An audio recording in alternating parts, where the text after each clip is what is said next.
Greetings in the precious name of the Lord. I am Dr. Joe Fears, and I'm here to continue my series on 3IAtlas and the Nephilims, and even talk about the sons of God. And we want to put this all together and see if it makes sense at the end of our study. But we had to have questions about these Nephilims. In our last session, we discovered that the Nephilims are actually giants. That's why in verse 4 it says, and that there were Nephilims on the earth in those days. It got specific, and you had to ask yourself, why was it specific?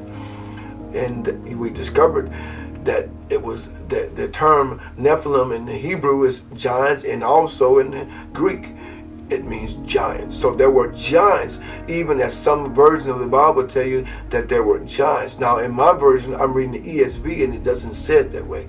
It says mighty men, men of renown, but it's talking about giants. They were not normal men. They were something quite different, because the Bible specifically says at the beginning of verse 4 of chapter 6 that in those days there were giants. It's kind of be like, in those days there were humans. Wait a minute, we know there were humans. You don't have to say it like that. But now you're coming from another angle. In those days there were giants.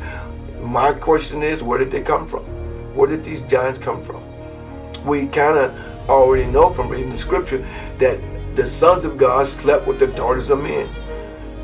That's where they came from. But we got to see who are the sons of God, because some people believe the sons of God are not angels. Some people believe there are. Today, let's discover. So these giants were on the earth, but then we said we want to know, where did they come from?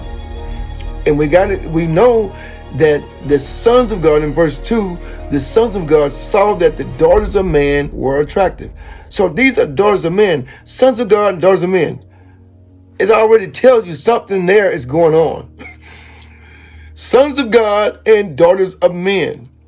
Sons of God, daughters of men. So a man. So this is different. So we see two different things going on here. So we got to figure out, is it angels?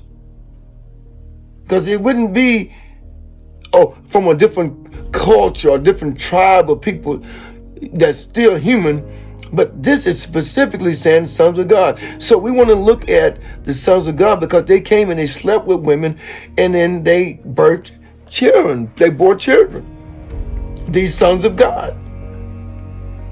The sons of God took wives and bore children. So something is off, because it was giants. There were giants in the land. And we know this from reading the Bible, when Joshua and them had to go and fight. And the Israelites were like, they're bigger than us. They're too big. There were giants in the land. Where did these giant human type beings come from?